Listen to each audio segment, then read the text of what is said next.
life. It is not defined by size. It is not defined by location or the need of a special environment. It is not defined by a level of development or the ability to defend itself. We know the signs of it. It is easy to recognize, even down to its quiet pulses and invisible waves. Life. We know it when we see it. We know it best when we see it taken away.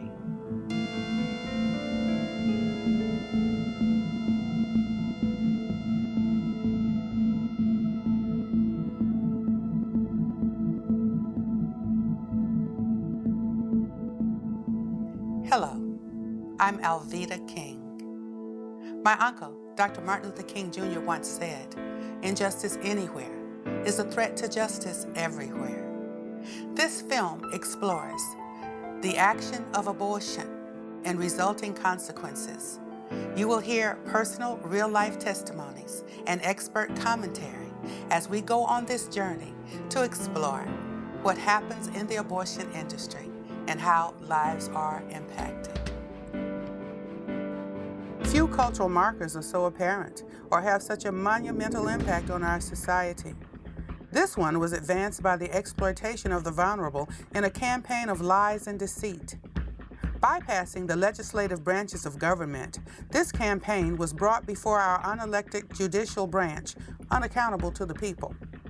The court made abortion, a woman's right, the inherent authority to rule over her body and over the separate and distinct life growing inside of her. Euphemisms were employed to make the child seem less than human. This slaughter was sanctioned not under constitutional authority, but out of the darkest places of men's hearts. Effectively, it is a right to murder. To justify it, the court had to ignore the indisputable facts of science. It was as clear in 1973 as it is today, as it was in the mid-19th century, when state legislators codified abortion statutes in a change of the common law where abortion had been illegal, but only after quickening. This change came after being informed by science that human life began at conception. In 1857, the American Medical Association, quote, "The independent and actual existence of the child before birth as a living being is a matter of objective science."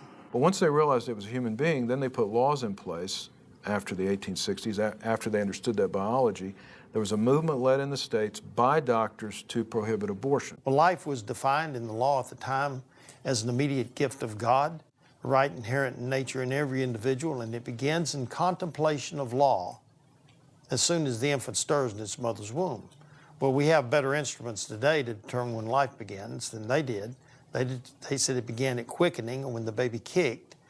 But of course, today we know it begins at conception.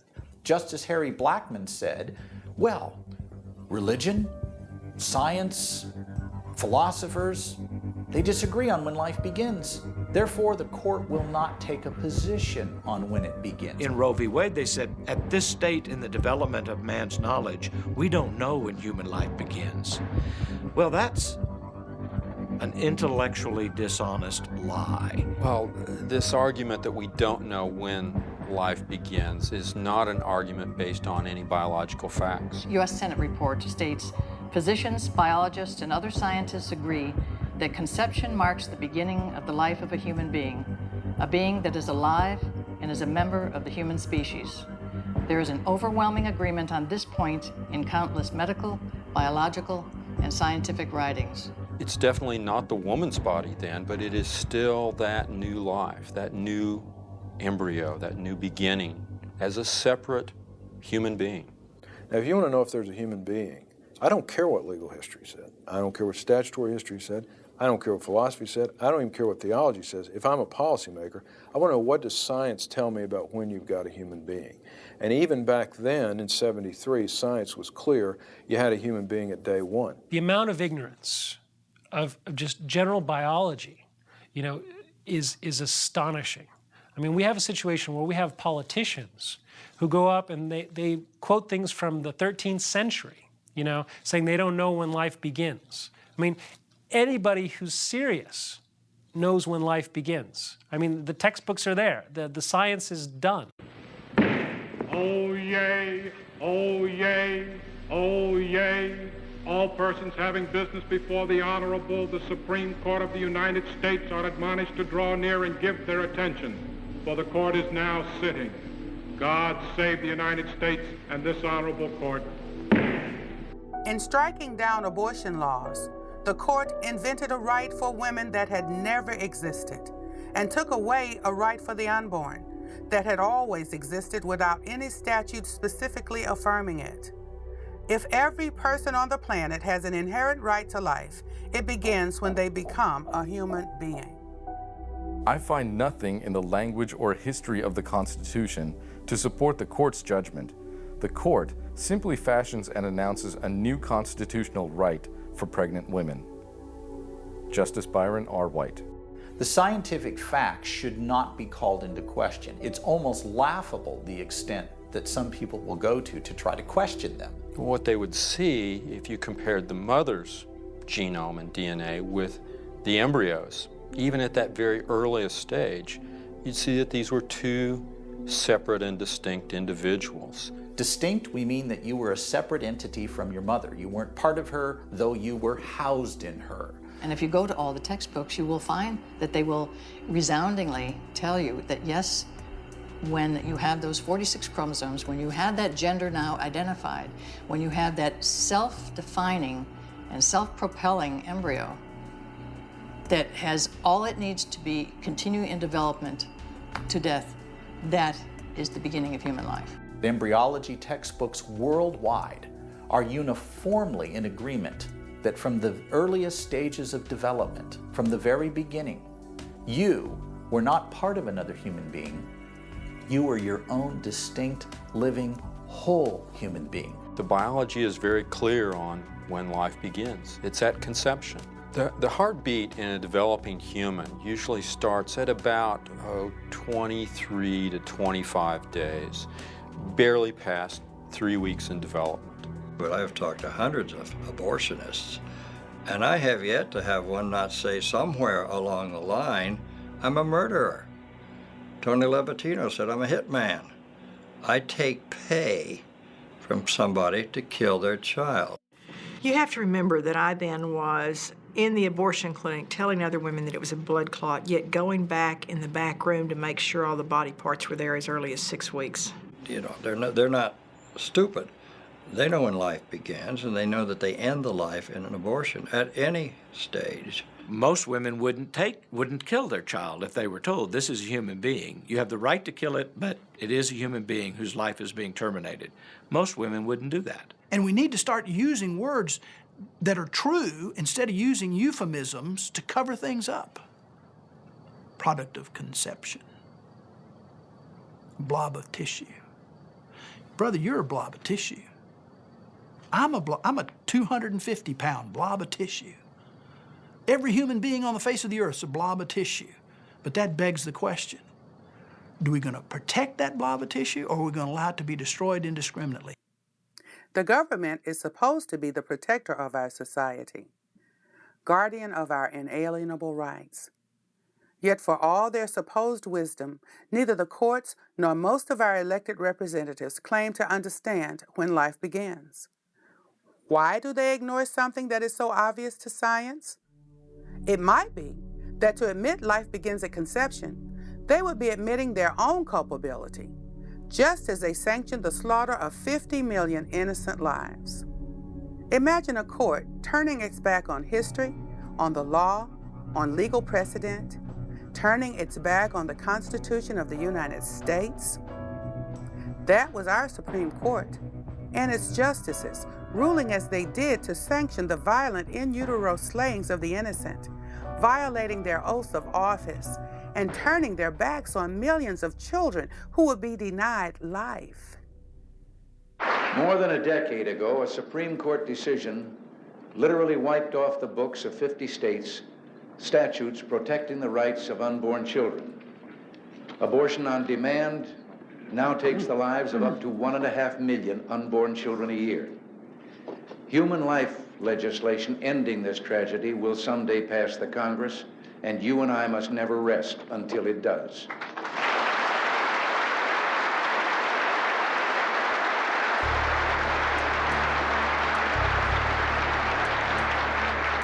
Unless and until it can be proven that the unborn child is not a living entity, then its right to life, liberty, and the pursuit of happiness must be protected. And the founders of the Constitution said, in order to secure the blessings of liberty to ourselves and our posterity, we do ordain and establish this Constitution for the United States of America.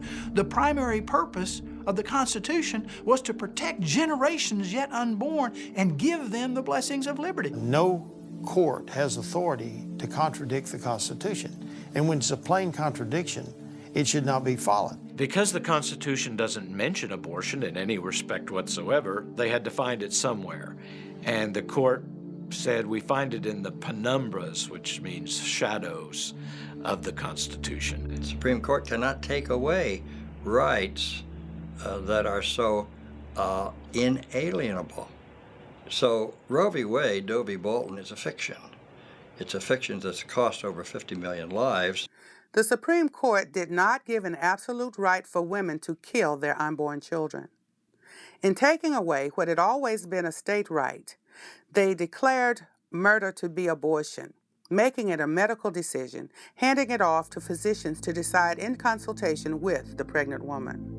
Roe was based on the fact that this should be a decision between a woman and a doctor. At a previous visit, he had very flippantly discussed the possibility of termination of the pregnancy if there were genetic problems with the baby. My oncologist was pretty adamant that it was what I had to do. It was the only choice that I had.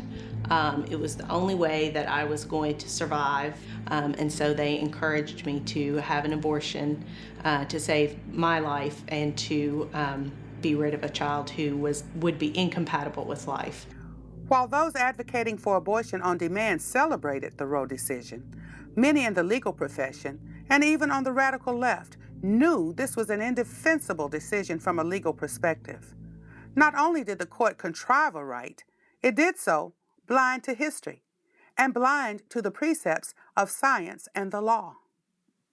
I will give you the opinion of the leading liberal law professor in America, Larry Tribe at Harvard, and he thinks it's an indefensible opinion. The Supreme Court itself in 1992 in Planned Parenthood v. Casey clearly said that if it was for them a question of first impression, if it hadn't been ruled on before, they might very well not find a right to abortion. And then that court went on to say, but since it was found in '73 in Roe v. Wade, we have to respect it, which is just very bad legal logic that isn't followed in any other area of the law.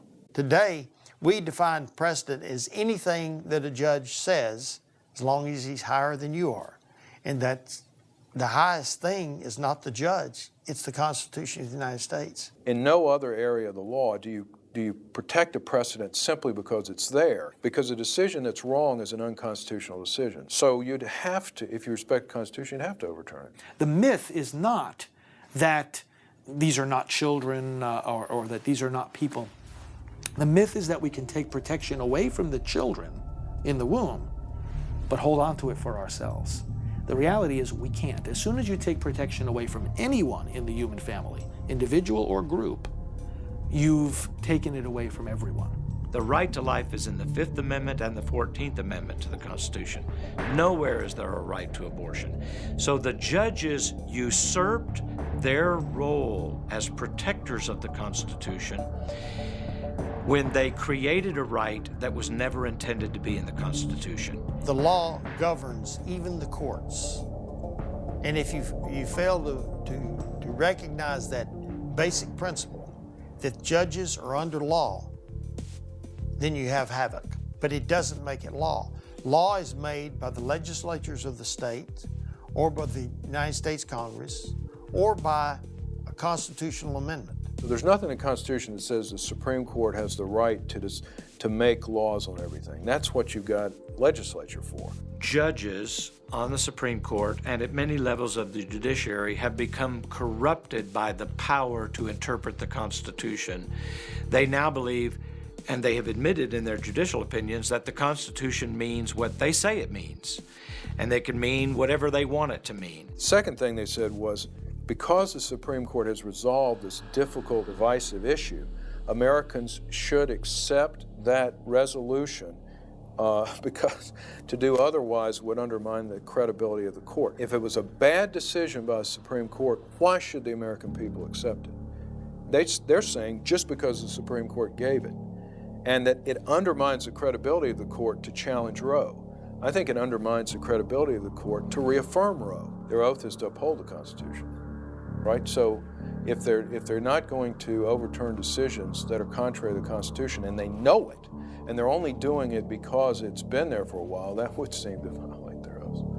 The candid citizen must confess that if the policy of the government upon vital questions affecting the whole people is to be irrevocably fixed by decisions of the Supreme Court, the people will have ceased to be their own rulers, having to that extent practically resigned their government into the hands of that eminent tribunal. Well, that was Abraham Lincoln on the occasion of his first inaugural address. He basically said, well, hey, if the Supreme Court's the final arbiter of what the Constitution says, then we have ceased to be our own rulers, and the Supreme Court is our ruler. A predictable outcome that has developed from this fabricated right can be seen in one segment of our society. If abortion continues and the prevailing trend persists, the African American community will see a sharper decline in population, as we are no longer at the 2.1 replacement rate necessary to maintain a stable population. In time, our distinctive population will become politically irrelevant. All we have fought for and achieved to this point in our history will have been for nothing but a brief moment when we did make a difference and did have a say on the American political stage. Silenced at the hands of abortionists. In the United States, since Roe v. Wade, about 10% of the white race has been wiped out by abortion. 28% of the black race has been wiped out by abortion. For every 5 African American women that get pregnant, 3 choose to abort. Every day, 1,452 African American children, just under 4,000 overall, are killed in the womb by abortion. African Americans make up 12% of the population, but basically 36% of all abortions. So we are disproportionately affected by abortions. And the racist aspect of it, yeah, it's very clear. They're having abortions at twice the rate of the rest of American society.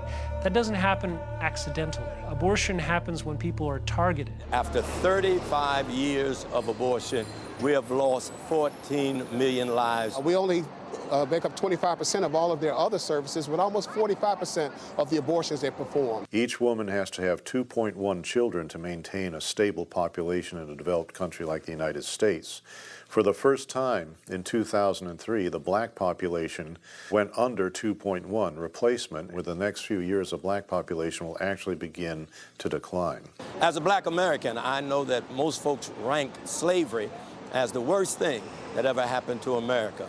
But by virtue of the fact that I'm alive and here today, abortion most certainly would not have allowed me that privilege. So I say that abortion is the worst thing that has ever happened to America. Many people consider slavery to be the most heinous act that the United States government has ever condoned. And yet, there are others who know that even those Africans who were brought over on those slave ships and lost their lives, maybe 1 or 2 million, certainly are just a part of a serious act of oppression that still continues today. In America, since Roe versus Wade, 14 million African American babies have been added to the number of those who have been oppressed because either of skin color and now gestational age. I think the greatest failure in reference to the abortion issue has been black leadership. I'm terribly, terribly, terribly concerned that the black church, our black congressional representatives, and our social organizations such as the NAACP have been deathly silent on this issue. And if silence is consent, then we have this horrific reality that black leadership is helping to perpetrate the genocide of their own people. Our lives begin to end the day we become silent about things that matter. Dr. Martin Luther King Jr. Planned Parenthood of Georgia, strategically located in the heart of the Georgia State University community.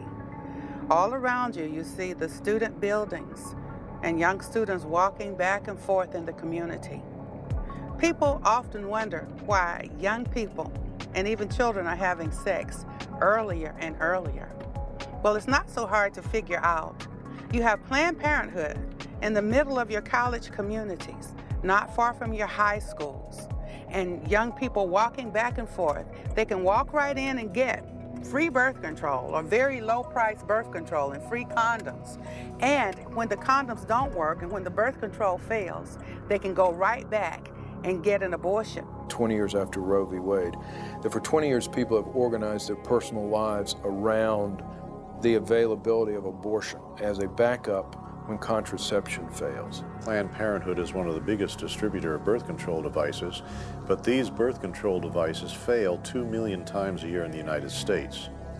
And so what we see, according to the Alan Guttmacher Institute, which is a research arm of Planned Parenthood, is that nearly 2 out of 3 women obtaining abortions were using contraception when they got pregnant. So it's kind of a self-fulfilling, wonderful way to sell a product, then have the product fail, and then offer people abortions to cover up for the failure of your own product that you just sold them. We had a whole plan that sold abortions, and it was called sex education. Break down their natural modesty, separate them from their parents and their values, and become the sex expert in their life, so they turn to us. When we would give them a low-dose birth control pill they would get pregnant on, or a defective condom, because we didn't buy the most expensive condoms, we bought the cheapest condoms. Our goal was 3 to 5 abortions from every girl between the ages of 13 and 18. They get the children young, they get them sexually active. They say if they can only get a girl about at 16 to have an abortion, they got her for 3 or 4 more because she'll remain sexually active. They give them contraceptives. They get the cheapest brand of everything. And yet they put on this front that they're helpful, and they've got everybody fooled. We gave them a low-dose birth control pill that in order to provide any level of activity had to be taken at the same time every single day. The girl wouldn't take it accurately, and if you miss that thing, the protection is out of her system. The sexual activity goes from 0 or once a week to 5 to 7 times a week. She doesn't take the pill properly, she gets pregnant. And who does she call when she's pregnant? She calls us. We're the experts. And we were ready. We used a script designed to overcome every single objection. That's what sales is. Overcome the objection and you get the order, in this case, the abortion. And when she calls, the first question is reassure. And so the girl confesses, I think I may be pregnant. And the counselor, who's really a telemarketer, that's all they're trained to do, sell over the telephone, but we call them counselors, says, we can take care of your problem. No one needs to know. And then the first question, what's the first day of your last normal period? And she gives this so-called counselor the date, and she says you're 8 weeks pregnant. She didn't say you might be 8 weeks pregnant. She didn't say you could be. She said you are 8 weeks pregnant. So she has planted the first seed in this long marketing thread, and the sad thing is, in this girl's mind, she is the expert. This is the pregnancy expert, and the next question is this good news or bad news? If it were good news, she would not be calling an abortion clinic. It's bad news. And when she replies bad news, this counselor moves right in because now she wants to identify the fear, to use it to reaffirm that abortion decision anytime that girl moves away. And if she says, well, maybe I need to think about this, your parents will kill you, you'll have to miss drill team, the abortion is sold. What's in a name? Sometimes people wonder why Margaret Sanger chose the name Planned Parenthood for her organization. Initially, Planned Parenthood was called the Birth Control League. People thought the word control was too intimidating, too threatening. And so they said, let's make it sound like something nice, Planned Parenthood. So when people look for us, they think we want to help them plan something that's good for them. So therefore, we have the name Planned Parenthood. How deceptive. Planned Parenthood helps people through the influence of Margaret Sanger, its founder, to sterilize people, to abort babies, to murder babies, and to hurt women. Planned Parenthood performs the lion's share of abortions in America, all under the name of something that sounds so helpful, Planned Parenthood. Margaret Sanger said that she wanted to rid the world of human weeds, and the Nazis said exactly the same thing, life unworthy of life. She was a racist and eugenicist, and the purpose of her organization, which was originally called the American Birth Control League, was summed up by one of its mastheads on the Birth Control Review, which was to breed a race of thoroughbreds. Another one of the mastheads was birth control, a sure light in our racial darkness. One of the people who sat on her board, one of her most trusted advisors, was Lothrop Stoddard, who wrote a book in 1922 called The Rising Tide of Color Against White World Supremacy.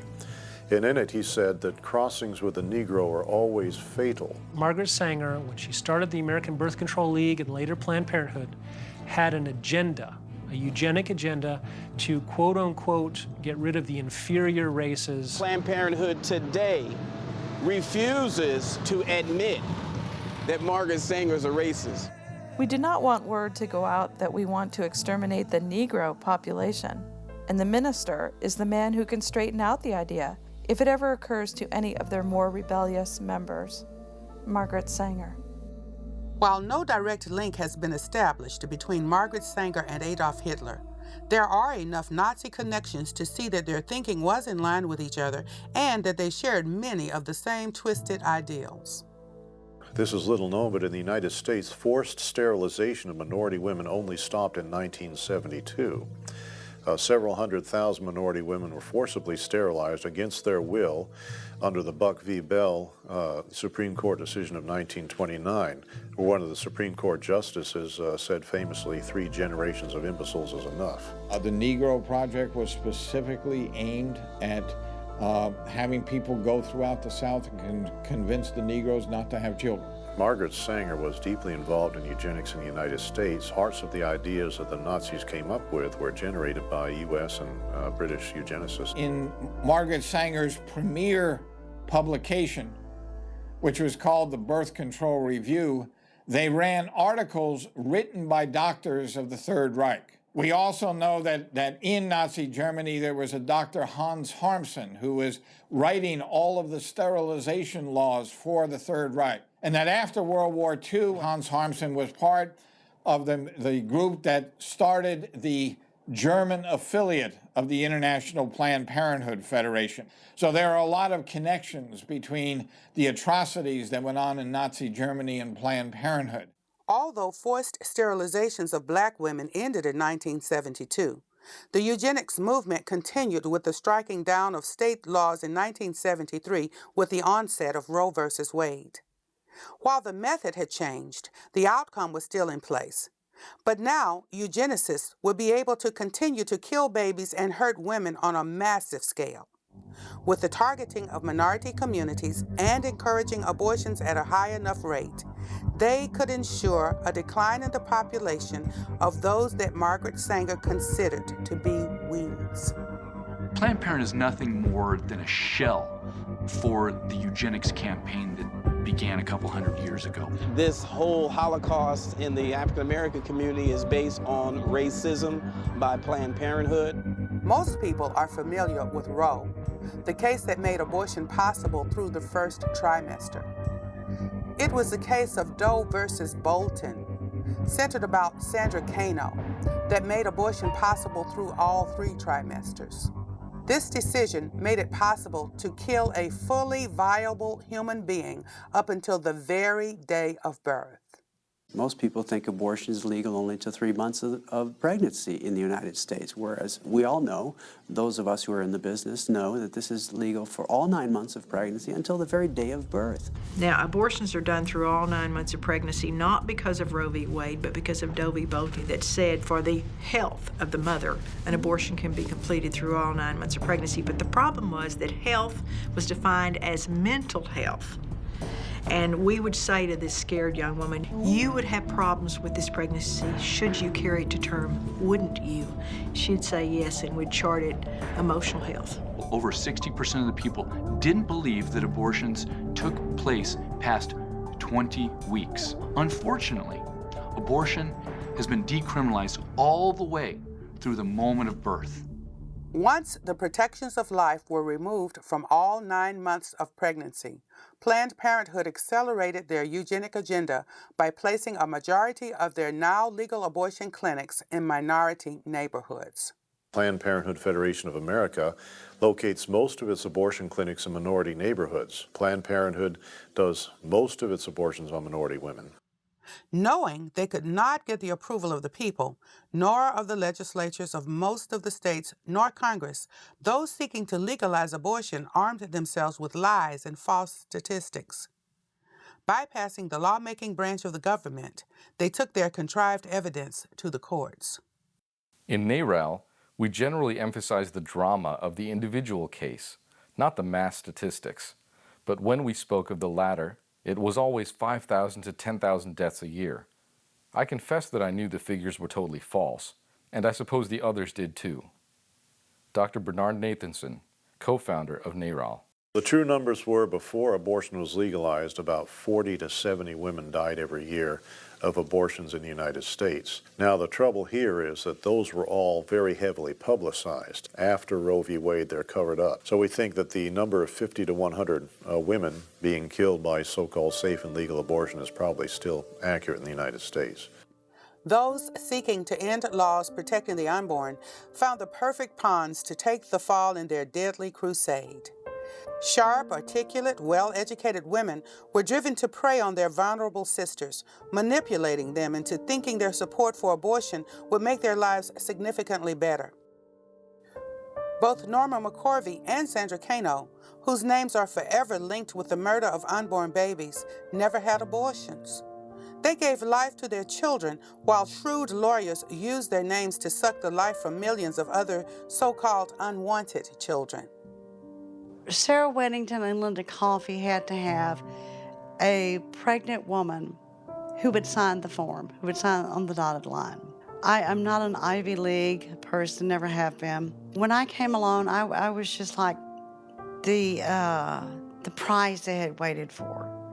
You know, I was illiterate, you know, I wasn't, I was more self-contained than I was about the world. I mean, I was trying to live each and every day, and they knew that, and they took full advantage of it. But I think all of this was underhanded. I went to her innocently.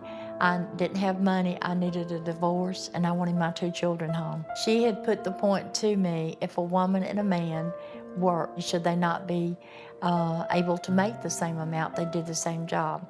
To me, that made sense, and I said, sure. I had no knowledge that this was to do with abortion or trying to legalize abortion. I went down to Linda Coffey's office. I was trying to read what I was signing.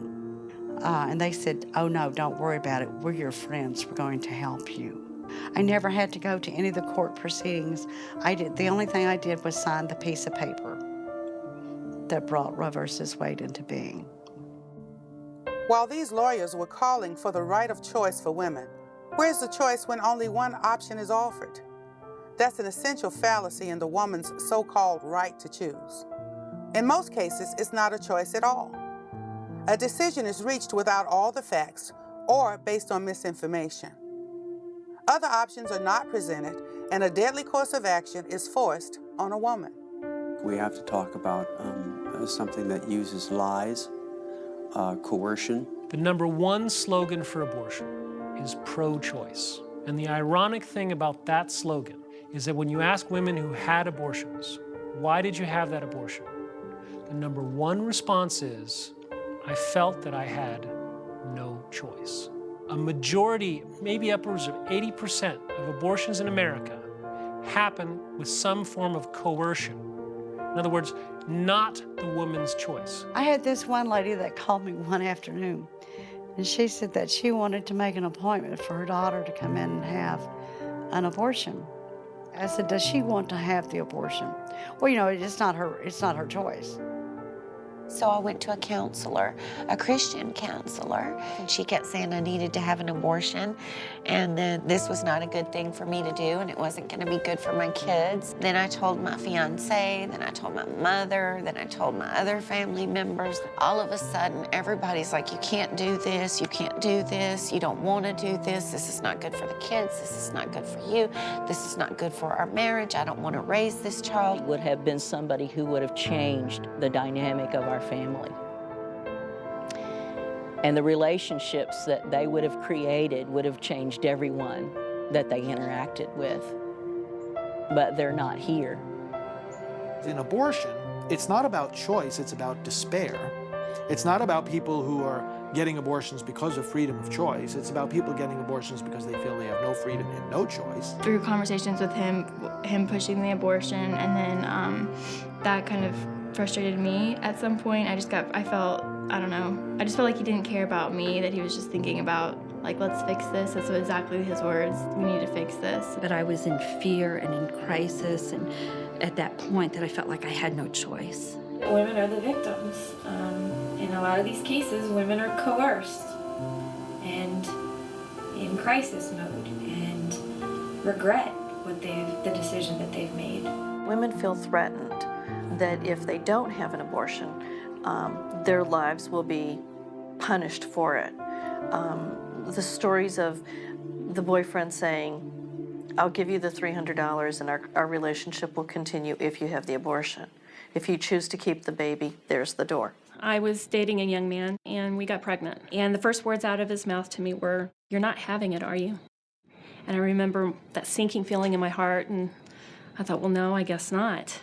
And I felt so much pressure. Absolutely do not think that my choice was a choice. I think it was, like I said before, I think it felt like an ultimatum. They're all screaming at me. It felt like they were screaming at me. They were constantly insisting, you've got to kill him, you've got to abort him, you can't do this, you've got to go to the clinic, you've got to hurry up. Every week that you wait is making it worse. Go, go, go, go. And I finally couldn't take all of their pressure and how supposedly I'm going to make everybody's life miserable. It was relentless. It was like I couldn't even go through the day without hearing them, whether they were actually speaking to me or I'm just remembering something they said to me a couple of hours ago. I mean, they just bombarded me with it. So I guess I have to bear this burden so that everybody else can be okay. Too often, through coercion, the woman goes on to have an abortion, convinced she's in trouble and that the procedure will get her out of it. Unfortunately, the trouble has only just begun. The physical and emotional consequences of her decision are often devastating, well outlasting the 9 months she would have carried her baby, or even the time it takes for that baby to reach adulthood.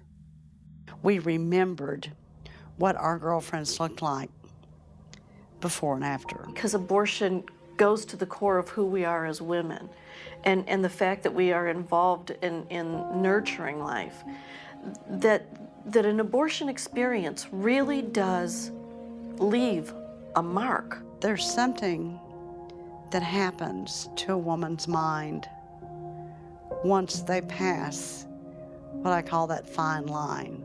Abortion is so shameful and secretive that many women don't tell anybody that they've had an abortion. They won't say anything for 20, 30, 40, 55 years, sometimes on their deathbeds. Nobody knows because they're so traumatized. Silence. It can also have psychological effects, short and long term, for the woman. The Supreme Court itself said in the Gonzalez v. Carhart case that this is not rocket science, unexceptional to note that some women have negative consequences from abortion. She'd say, well, I'm pretty sure that you have post-traumatic stress disorder from the abortion that you had when you were 14. And I said, yeah, no, that's not what it is. I always thought, I have major depression, or I'm bipolar, or all these other things that other doctors had diagnosed me. It was definitely my abortion that had caused serious emotional trauma for so long. We have more and more men and women who've had abortions are speaking up about it, and as they testify to the pain and the despair that abortion has brought, as they testify to the fact that abortion didn't solve their problems but only created more of them, then they are, by their very testimony, they're making it impossible for the other side to say, listen to the voices of women, this is a positive thing for women. That's, of course, what they've been trying to say for decades, and now those very voices are telling them abortion is a bad thing. And then later women come to deeply regret and suffer years of nightmares and anxiety and incredible pain and anguish. Why do so many women, including myself, have dreams about their children? And especially in my situation where I didn't think of it as being a child, but I had nightmares and dreams about children. I know a lot of women have suffered from having nightmares, hearing babies crying in the night, inability to bond with living children. The fear of being found out. What if people knew what you've done? Or people think you're a godly woman, but they have no idea that you've killed 4 people. Grief and the shame just about buried me at times. After I left there and went home, I guess it was the hormones or whatnot set in, and just the emotions, the reality of what all happened. And I remember just curling in a corner and pulling out my hair and just thinking, I can't believe I had done this. Rather than just go through a 9-month crisis pregnancy, that I've gone through about 20 years of hell on earth, just by exercising my right to choose. Women are constantly said, they didn't tell me I'd suffer for years from my abortion. They didn't tell me I'd have nightmares about my baby. They didn't tell me I'd come to regret it so deeply that I would rather kill myself than go on living. Nah, it's 10 minutes, you'll never have to think about it again. That's a lie. One of the most devastating effects of abortion on some women is suicide. Some studies have indicated that teenagers who have an abortion are up to 6 times more likely to take their own lives within a year of having terminated their pregnancies. Many more women contemplate and even try suicide in an attempt to end the pain that they feel. True numbers may never be accurately reported, but suicides and attempted suicides among women who've undergone abortion are a reality the other side does not want to admit. I figured the only way to escape the torment was to take my own life. And being the chicken that I was, I got about as high as I could, and I got in my bathtub filled with water. And with the razor blade, I cut my wrist. And I began to just lie there and watch the water in the tub turn red. It wasn't something that was happening consciously that I could say, man, I'm really sad that I had the abortion, so I'm going to use these drugs. It was just that deep, empty, hopeless feeling that there was nothing worth living for, and, plotting how I was going to end my life so many times. I was diagnosed with clinical depression in 1991. I'm sure it came from the abortions. I became extremely suicidal after my abortions, to the point where I did attempt to take my own life a couple of times. We had a 12-year-old. She came in chewing her gum and looked so carefree. She had her abortion. She came back 2 weeks later for her checkup. Didn't come out of the room, opened the door, and she was in there. She'd brought in a piece of glass and slit in her wrist. 12 years old.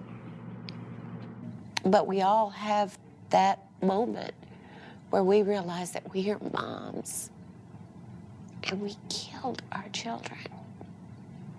It's pretty sick. It's a sick feeling. Warnings are rarely offered. Women are seldom told the full story of what they're getting into when they authorize an abortionist to kill the baby inside of them. Even if the known consequences and after effects like breast cancer, barrenness, and other female trauma, even if it only impacts half the women or a quarter of the women, wouldn't it be better to let them know what they might suffer from their choice? Wouldn't it still be wise to let them know every potential risk? The government mandates warnings on every other potential danger. Every pack of cigarettes, every alcoholic beverage, every package of medication carries a warning of potential health risks. Why not a warning on something so life-changing, so life-threatening as an abortion? There's a lot of evidence of physical and psychological consequences. Then there was a big study out of New Zealand about 2 years ago that showed long-term consequences. Abortion can have long-term consequences on the woman in terms of affecting her fertility. Many women become infertile. They suffer from other problems with their female organs and end up having to have complete hysterectomies, never able to conceive or have other children. One of our ladies, the power of the suction machine from the abortion was so severe that it caused her fallopian tubes to collapse and she was never able to have children. Abortion is surgery and carries significant risks. Unlike surgeries that will save a life or relieve suffering, abortion is an elective surgery of convenience that is rarely performed to save the life of the mother. I wasn't in for all of that abortion. Somebody else was in there with him. But I went in toward the end, and I'd never seen that much blood. I mean, just blood everywhere. And we put her in the recovery room, and she just filled the bed. And we changed the bed a couple of times, and her blood pressure was erratic, and the doctor left. I was really worried about her, and I tried to call him. And her boyfriend kept wanting to go home, and her blood pressure stabilized a little bit, but I just didn't believe she was, it's just like that feeling you have that she's not right. At 10 o'clock, the boyfriend said, look, if there's anything happens, I'll call you immediately. And at 4:30, he called the doctor, and he didn't take the history, and he said put her in a tub of hot water, and when he did, the last little bit of blood in her body ran out. And he called me about 6 and said, she's dead. And he immediately started telling me how he was going to do the cover-up. And somehow it all worked out, and the autopsy didn't show anything, and no charges were filed, and nothing happened. The newspapers didn't call, nobody came. We killed that woman and did abortions the next morning. And many times you'll see a young lady who's been killed by abortion, and on the death certificate you see something like spontaneous gangrene of the ovary or therapeutic misadventure or something like that. The families are so hurt by what's happened and shamed that their daughter had this abortion and died from it or whatever. They don't come forward. You see, abortion makes a doctor almost lawsuit-proof because the woman is so ashamed that she went to get an abortion that even if he butchers her so that she has to have a hysterectomy, they aren't going to say anything to anybody about it, nothing, because they don't want anyone to know. We had one girl, 22 years old, a model, who danced in, jumped up on the table, laughed at the doctor that she didn't wear underwear. She was 22 weeks pregnant. We put her on the table. Now, there's a maneuver called the Hansen's maneuver. Now, the doctor may do it himself or someone may do it, but I did it for the big baby, 2 of our big baby abortionists. I held the babies, and you say the head's here, the feet are here, the buttocks are here, and you gently push the baby down into the instruments. And the first time this doctor went in, he pulled out omentum. That's the lining to the intestines. He literally perforated her uterus and was pulling her bowel out her uterus with the very first time he went in with the instruments. And the second time he went in, he pulled out her bowel and he pushed it back in. Live baby, woke the woman up, put her in my car because it's terrible advertisement to think about having an ambulance in front of an abortion clinic. You just don't want it. So we put her in my car, and we didn't take her to the hospital nearest us. We didn't take her to the hospital that would take the best care of her. We took her across town to a hospital that would help us cover up what we'd done. And this surgeon has taken this girl who has a perfectly complete baby inside her with her bowel pulled out her vagina upstairs to the operating room. 7 doctors operated on that baby, on that girl. They had to do a colostomy to resection her bowel to empty into this bag. They pulled the baby out. He rolled it into the disposable drapes and put it into the incinerator at the hospital. All 7 of those doctors falsified the records. We killed that baby that way. The doctors falsified the records. We told that girl she had an abdominal pregnancy, and she didn't sue us. In Roe, the court made the issue of abortion a decision between a woman and her doctor. The real outcome of Roe is that deciding whether to keep the baby or terminate its life in the vast majority of cases is left up to the woman in crisis in consultation with a person who earns a living by selling abortions. The ring of the cash register has taken the place of the cry of the newborn. Most women in America who've had abortions will tell you they never see the abortionist, they never see this doctor until he's between their legs in the abortion clinic, violating them with instruments. That women almost never consult their physicians. They go to a clinic, they have decided they want to get an abortion. So this idea of the important role of the personal physician is a fantasy. The court talked in terms of, well, we have a medical practitioner, a doctor-patient relationship, and the physician is going to do what's best for his patient. And you hear the testimonies of these women, they don't see the doctor until he's there performing the abortion on her. There's no doctor-patient relationship. With the success of Roe versus Wade at the courts, Margaret Sanger's racist eugenics organization became a part of the American culture. A new multi-billion-dollar industry was launched with Planned Parenthood at the forefront. This industry maintains its influence and power with the same arguments and lies originally used to decriminalize abortion in 1973. There were 2 great lies about abortion. 1, it's not a baby, and 2, it's good for women. We must also examine another motivation of Planned Parenthood and the abortion industry: the desire to make money to further their cause. Money is made selling sex education, selling contraceptives they know will fail millions of times a year, then selling abortions to take care of the failures, at times selling the baby parts that come from those abortions. It is easy to see that the abortion industry is an endless cycle of making money. It is only when women plan on parenthood that the abortion industry loses. I don't think anyone ever believed that we would see an industry develop that's largely a cash industry, that is largely unregulated, to perform abortions. And they're using our tax money. 1/3 of their billion-dollar budget is our money. They have worked very hard to learn how to get Medicaid funds, and they want to increase their tax funding to $700 million a year. Planned Parenthood was allowed to come in and talk to us, or other organizations talk to us. Liberal teachers talk to us during sex ed. No one called it a baby. Product of conception. It can be removed if you don't want it. In legalizing abortion, the Supreme Court opened the floodgates for an industry to make billions of dollars off the pain and suffering of women and the deaths of millions of innocent babies.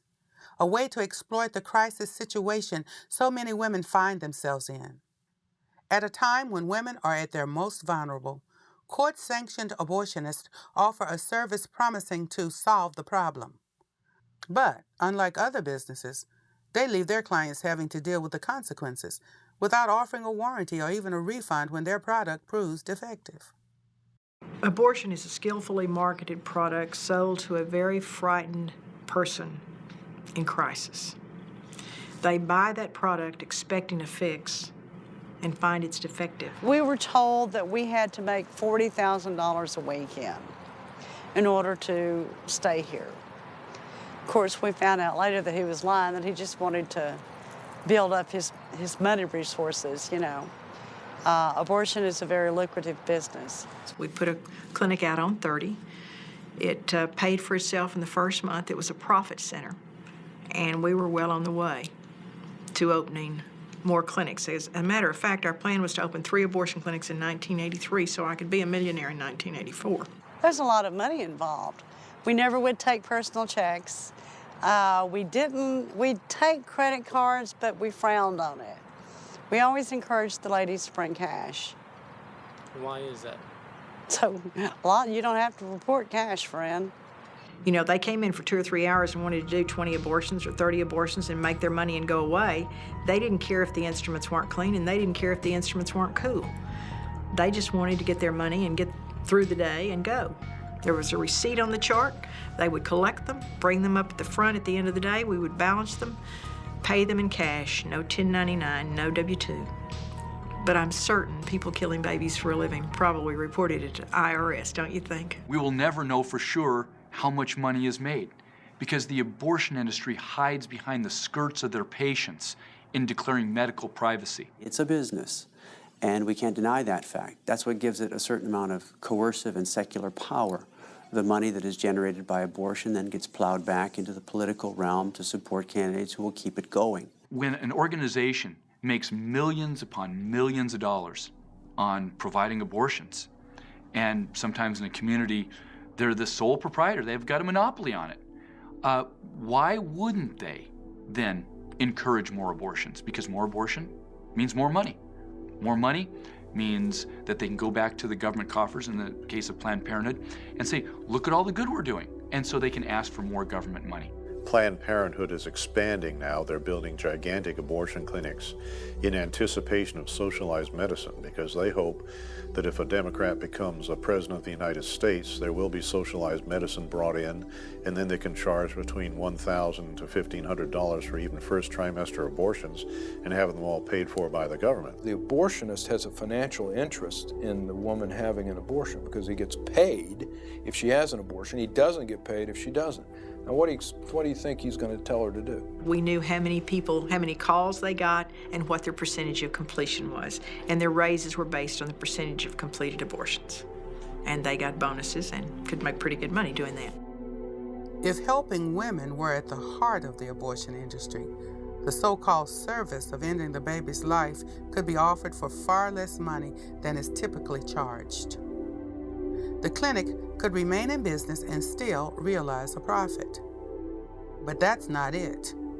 The abortionist and the abortionist clinic thrive by taking advantage of women in crisis. Very quickly, it was no longer about selling abortions to other women, it was about money. I saw the potential to make great money. I answered the phone at home at night so we wouldn't miss an abortion. But she is allowed to watch her pregnancy test turn positive or negative, and they would point to a chart on the wall and say, this is a positive test and this is a negative test, and if it's positive, we trained our people to reach over and grab the bony part of her elbow and squeeze. And you see, she's confused, she's hurting, she's just gotten this news that she's pregnant, and she's upset. So you grab the bony part of her elbow and squeeze to get her attention and say, if you have your money, we can take care of this right now. They did a pregnancy test. They said it was positive, and they asked me, did I have the money? They told me if I didn't have it that day that I would have to come back and it would cost more money because I was right at the 13-week point. You see, we knew if she went home and talked about it, her support system might help her and might tell her abortion wasn't the answer, but if she just did it right then, it was taken care of. But a certain percentage of those pregnancy tests are negative. They're not all positive. And remember, it costs the same amount of money to get a non-pregnant one in as it does a pregnant one. So if her test was negative, we had a different sales technique. We said, this test is negative. But you know, this test is not sensitive enough to pick up a very early pregnancy. You could still be pregnant and this test would be negative. And you want to know for sure today, don't you? And she would say yes. And we'd say, okay, we have another test we can do. We will just do this sonogram. And we put her on that table as I could put any man, woman, or child on that table. And I could find a pregnancy. You see, all you have to do is find a blob. And everyone's abdomen has a blob. And this girl doesn't know what a pregnant uterus looks like versus a negative one, so you just find a little blob in the abdomen. You flip it around and say, see there it is, you're pregnant. She's shocked. You grab the bony part of her elbow and say, if you have your money, we can just take care of it today. We know of one 16-year-old who was told she was pregnant. They did an abortion on her. You don't see what they take out. There was no baby there. And she committed suicide. And in the investigation, they got her papers and had no PG, or not pregnant. I mean, the studies are there that shows that abortion is bad for women's health, emotional, physical health. But yet those studies keep getting stifled. They keep getting questioned. They keep getting undermined because of the fact that there is a great deal of money made in the abortion industry. You know, and that money that the politicians are getting from NARAL and NOW, you know, the different pro-abortion organizations, Planned Parenthood, Marie Stopes International. I mean, that is money that is funding campaigns and is supporting candidates. You don't go against that money. You don't speak against it. Abortion has far-reaching consequences that those profiting from it don't want women to know. At a time when we expect our government to ensure our safety, why has the government been so slow to regulate an industry that has harmed untold numbers of their patients? This doesn't just affect the woman. It doesn't just affect the father. It affects an entire family, and it tears families apart. But she had always wanted a big sister as an only child.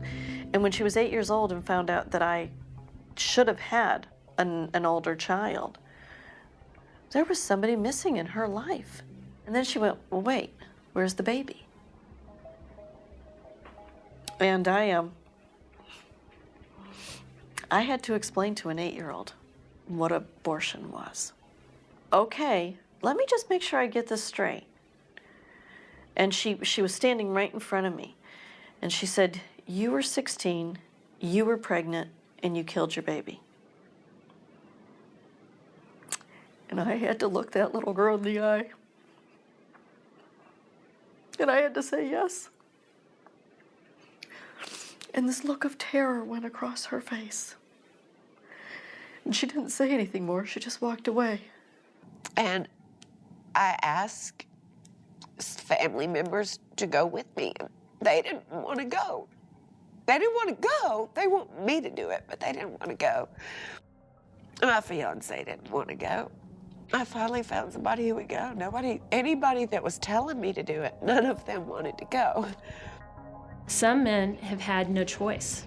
The woman chose abortion without them, and they didn't have any control over it. Abortion steals the destiny of not only women, but of the men who participate, the men who've lost children, of their families. It destroys relationships. A man had come to our table. I had an exhibit booth, and I was explaining to him the work that we do, and he looks up at me and tears are streaming down his face, and he was sobbing like a baby, and he says, it's been 35 years, and I still hurt every day from it. We can't be silent anymore. Millions of women's lives have been devastated, and the fathers, we just write them off. They're just forgotten about. But I'm telling you, the multitudes of people that have been hurt by abortion, it's just unfathomable. With Roe, the Supreme Court took away from the states the right to restrict abortions within their own jurisdictions, but it was thought that the states would regulate the clinics that performed the procedure. The truth is, for years, they were left alone. The dirty back alley abortionists simply moved into the open without cleaning up their operations. This was a highly profitable business, and the safety of women was seldom a factor when it came to the bottom line. You know, we were doing 20, 30 abortions an hour if we could, at least 20. We had 21 sets of instruments. That's all we had. So we couldn't possibly bring those instruments out, clean them, sterilize them, bring the temperature up in the sterilizer and then 20 minutes sterilization, and then cool them down. I've had more experience than I'd like to have ever had on the dirty, filthy conditions inside of abortion clinics. When we were in Southern California, we would chase these little rotten abortionists around LA and San Diego and Orange County, and they would set up in these little strip malls, literally sign a lease today and be killing babies tomorrow. We would go and dig in their trash cans, and they would take the cash receipts and throw them away, and the babies would just be thrown in with the daily trash, obviously violating all the health codes in the book. Well, yeah, I mean, we had an infection rate of about 75%, you know, but that was just from unsterilized equipment. Our complication rate at the end of my time, last 18 months, was when about 1 out of every 500 had a major life-changing surgery or died. We had one woman die. But because there are no real statistics, and if you can cover it up, you don't report it. And none of ours were ever reported. So we don't really know. Some of the conditions we send our operatives in, and I've been in there personally, you'd see literally blood on the floor, blood on the walls, you know, cockroaches and mice feces. Some of these places, you wouldn't want to get your hair cut in these places, let alone have a very invasive surgical procedure. The big hospital in Dallas will tell you, the doctors will tell you that they saw botched abortions or see botched abortions all the time. One of the reasons we were able to regulate the abortion clinics in Texas was because of the bad abortionists that had been reported. I mean, one girl died and they went in to examine the clinic and they were using rusted instruments and had no sterilizer and no hot water. The life of the woman who decides to abort her baby will never be the same. There will never be a day when that decision won't affect her in some way, physically, emotionally, or spiritually.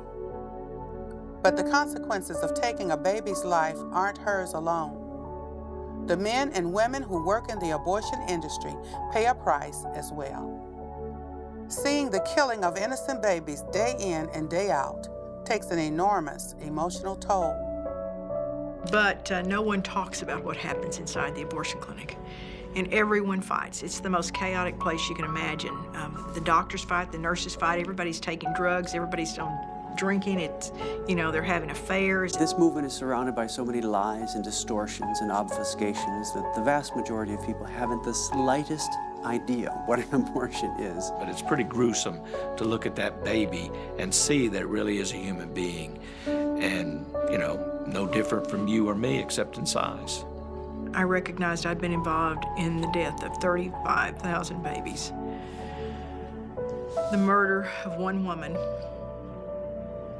who bled to death from a second trimester abortion. 19 women who'd had hysterectomies or colostomies. And never had one appeared in the newspapers, no lawsuit. But the thing I couldn't deal with was the fact that I had taken the life of my own child by abortion. You can't deal with death and lies on a daily basis without being greatly affected by it. And nobody worked in that clinic that didn't go to the back and put babies' parts together. And even if you didn't put the parts together, there were times when you walked back there and they were on a towel. I conscripted a fellow gynecologist who was doing abortions at that time to put an ultrasound transducer on the abdomen of women who were having abortions, which depicted the fetus being chased by the abortionist and ultimately killed, sucked out, and decimated. I already knew that what was going on was not right, but during this 5-day process, they would insert this expandable seaweed thing into your cervix to slowly dilate you over the 5-day process. About the 3rd day, I was laying on an examination table and my baby began to kick a lot on that table. And I remember thinking, something is wrong and she's trying to tell me that. And she was right, because then George Tiller came in and he proceeded to insert a large needle into my abdomen. And almost immediately, my baby stopped kicking and I never felt her again. So I know that's the moment that she died, but it took another 2 days approximately before I went into labor. The nurse would, walk down the line, shove her hand under the blanket, feel around, and if she decided that you were dilated enough, you got wheeled into another room. She takes me and my IV in my wheelchair into this other room where all the other women had gone, and I realized that the room that we're in is sort of a closet with a toilet. And the nurse told me to lean on her in order to push my baby into the toilet. My baby was already dead at this point, but how disgraceful and disgusting that that's what we do with these children. So That hurts a lot, that I have a baby in heaven that I thought so little of that I left her in a toilet. The result was a tape of a fetus being attacked by the abortionist from below while we filmed from above. In other words, at the top of the uterus. And the results of this film were so ghastly and hideous. It actually showed the fetus being torn apart in living color. This was not ultrasound black and white, but this was living color. Delivering a head is very, very difficult, even at, say, 20 weeks. I mean, I had one abortionist keep a girl on the table for 6 hours trying to crush a head. He couldn't do it. I felt them taking parts out of my body. You know, I've spent the better part of 20 years trying not to remember that, but I do. Nobody knows what goes on in the abortion clinic. The most promising choice is the decision that favors life, the decision to carry the baby to term. In virtually every community all across the United States, there are organizations and people willing to help for the sake of a life that deserves to flourish. Organizations and people who are not driven by the desire to make money off of the despair of others. These are loving people who truly desire to help the woman in crisis make a choice, the right choice. Every day, all across this country, people from every walk of life and socioeconomic background rise up and rally to the cry of their hearts to bring an end to the lawlessness and inhumanity that is abortion. From sidewalk counseling, trying to save that life at the last moment, to marches that show our elected representatives that this matter is of the utmost importance, to the organizations that try and heal the women wounded by this brutal act. Slowly, people are waking up to the understanding that abortion is wrong and needs to end, and that we as a society must see the end of this injustice. We, the people, are beginning to come to the realization that life, even life from conception, is the primary inherent right of all humanity. That movement there is the heartbeat.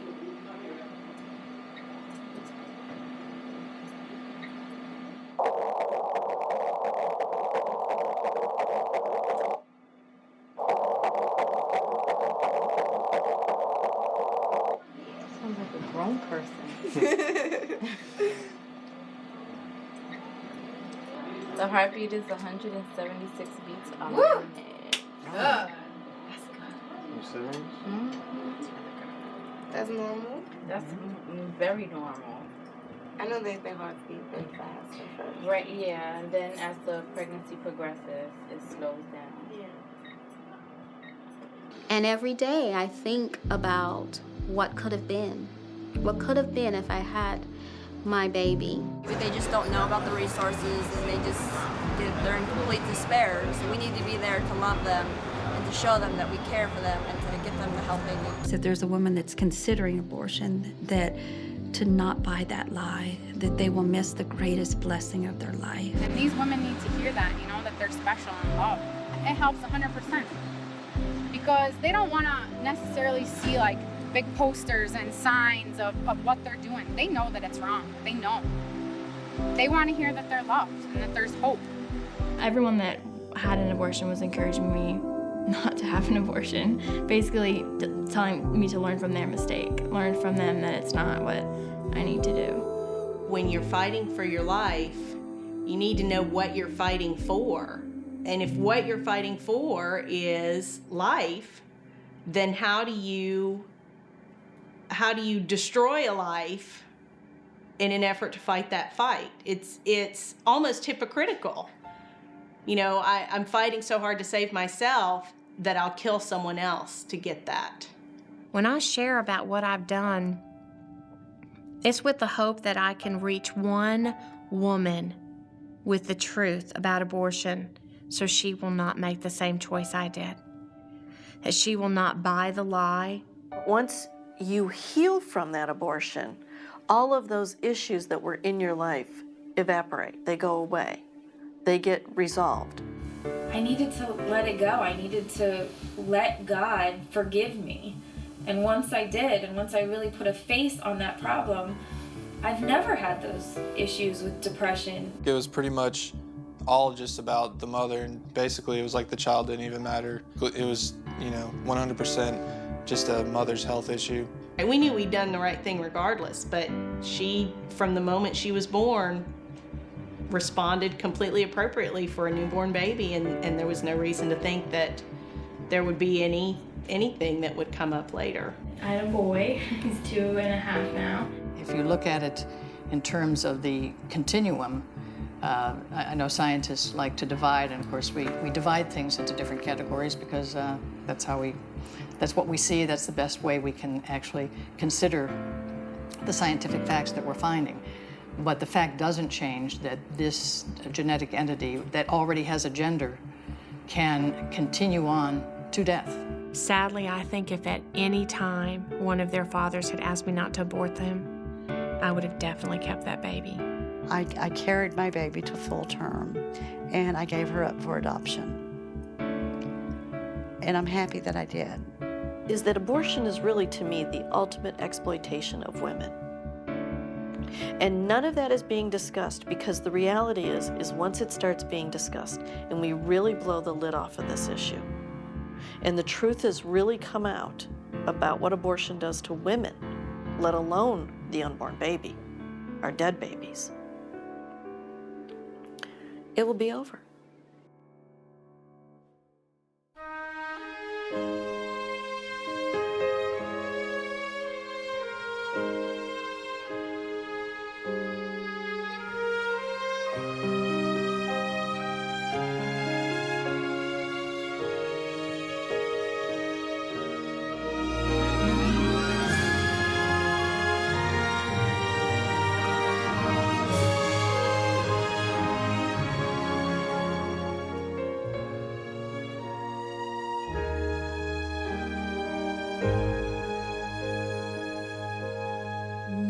Be still when your back's against the wall.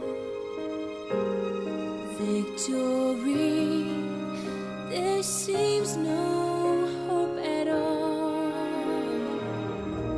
I'll be your wings that soar so high, this side of paradise. Now be still until strong. Here I am, I'm your fire when it's cold. Here I am, I'm your guide when you lost your road. I'm your armor in the fields of war, when the enemy storms the door. Here I am forevermore.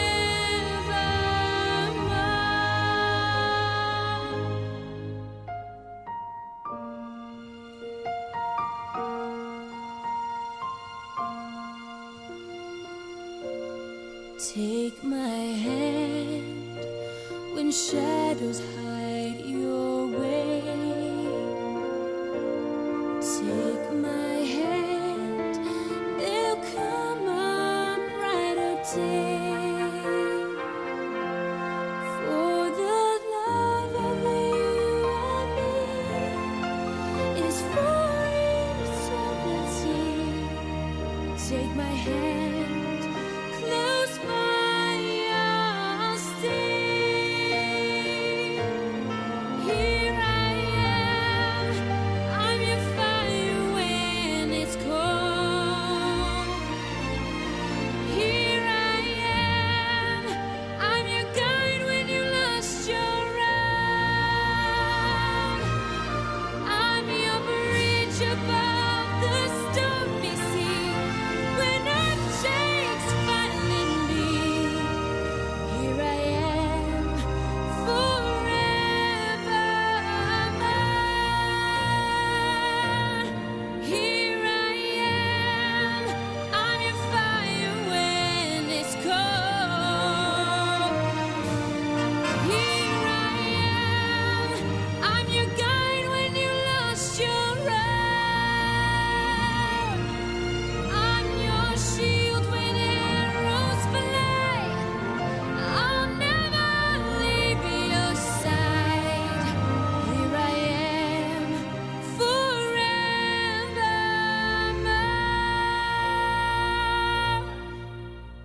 Here I am,